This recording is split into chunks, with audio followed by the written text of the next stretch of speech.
Start.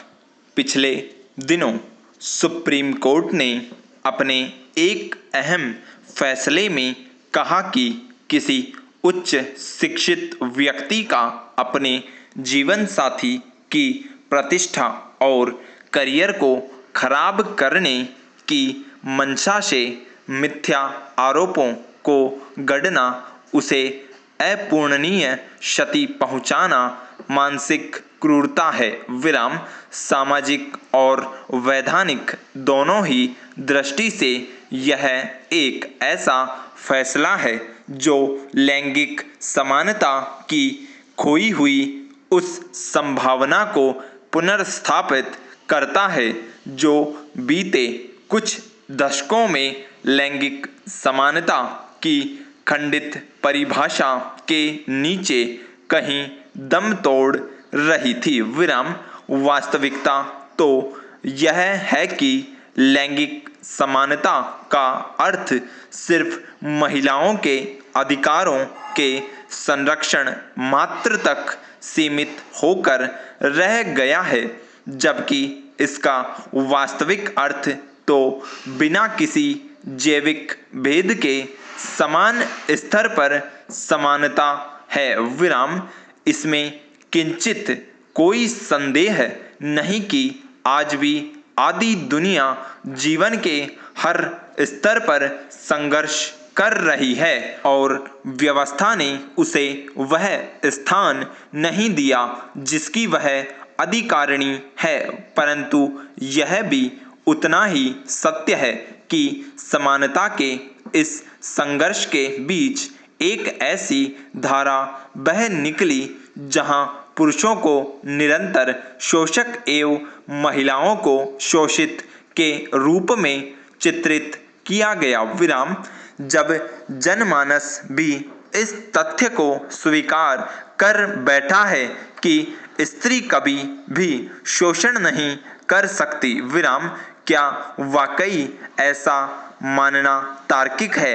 क्योंकि आज तक कोई भी अध्ययन इस बात की पुष्टि नहीं कर पाया है कि पुरुष और स्त्री का शारीरिक विभेद उनके भीतर पनप रही भावनाओं में भी अंतर करता है। विराम। सत्य तो यह है कि ईर्ष्या, द्वेष, घृणा, प्रेम जैसे मानवीय मनोभाव स्त्री और पुरुष में समान रूप से प्रवाहित होते हैं, तो सिर्फ पुरुष ही शोषक कैसे हो सकता है? विराम। पैराचेंज।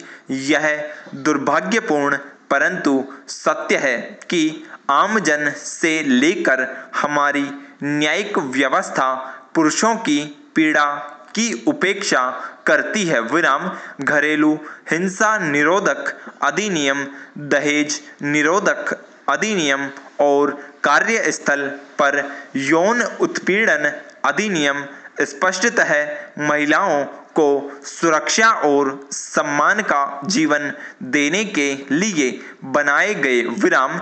ये लैंगिक समानता को स्थापित करने के लिए आवश्यक भी हैं, परंतु एक की समानता दूसरे के शोषण के अधिकारों का मार्ग प्रशस्त करे तो समाज बिखर जाएगा। विराम। यह निर्विवाद सत्य है कि महिलाओं ने इन कानूनों का अपने निजी हितों को साधने में दुरुपयोग किया है। विराम। उल्लेखनीय है कि जुलाई 2005 में उच्चतम न्यायालय ने इसे कानूनी आतंकवाद की संज्ञा दी थी। विराम। वहीं विधि आयोग ने अपनी 154वीं रिपोर्ट में इस बात को स्पष्ट शब्दों में स्वीकारा था कि आईपीसी की धारा 498 का दुरुपयोग हो रहा है। विराम। अब यहाँ महत्वपूर्ण प्रश्न यह उठता है कि ऐसा क्यों? विराम।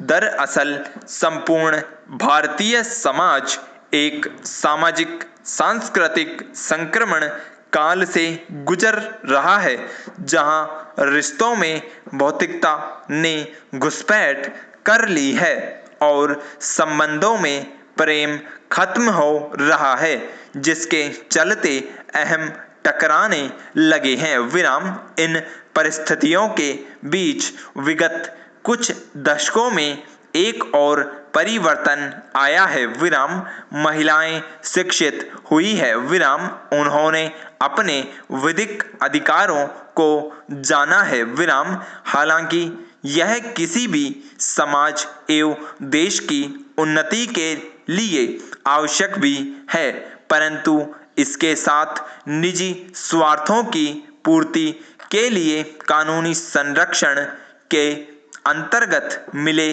प्रावधानों का दुरुपयोग जैसा दुर्भाग्यपूर्ण तथ्य भी जुड़ा है। विराम घरेलू हिंसा निरोधक अधिनियम महिलाओं को घरेलू हिंसा से सुरक्षा देने की बात तो करता है, परंतु कहीं भी पुरुषों के साथ होने वाली घरेलू हिंसा के संदर्भ में चर्चा नहीं करता। विराम यानी विधि निर्माता इस मिथक को स्वीकार कर बैठे हैं कि पुरुष घरेलू हिंसा का शिकार नहीं हो सकते, परंतु क्या यह वाकई संभव है? विराम पूरी दुनिया में करीब 40% पुरुष घरेलू हिंसा के शिकार हैं। विराम अध्ययन बताते हैं कि महिला और पुरुष अगर एक ही अपराध करें तो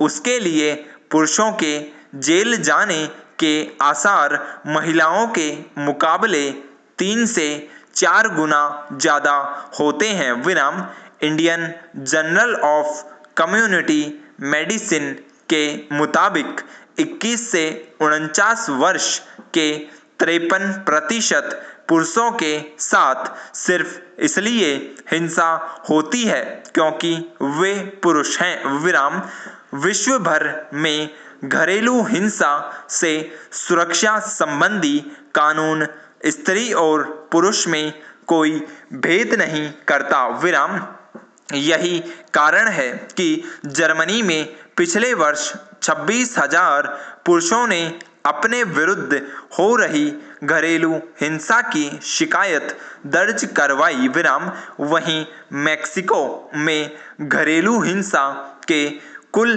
पीड़ितों में करीब 25% पुरुष हैं। विराम क्या यह कल्पनीय है कि भारत में कोई पुरुष अपने विरुद्ध हो रहे घरेलू हिंसा के मामलों को दर्ज करवा सके, क्योंकि यह सामान्य जन के लिए सहज विश्वसनीय नहीं होगा। विराम अगर कोई पुरुष से जुड़े मिथकों को तोड़ते हुए ऐसा साहस भी कर ले तो उसके पास यह कानूनी संरक्षण नहीं है जो उसे त्वरित राहत दे सके, सिवाय एक लंबी कानूनी प्रक्रिया को अपनाने के। विराम इस दौर में हर कोई महिलाओं के अधिकारों को लेकर तो संघर्ष कर रहा है, लेकिन पुरुषों के लिए कानून कहाँ है जो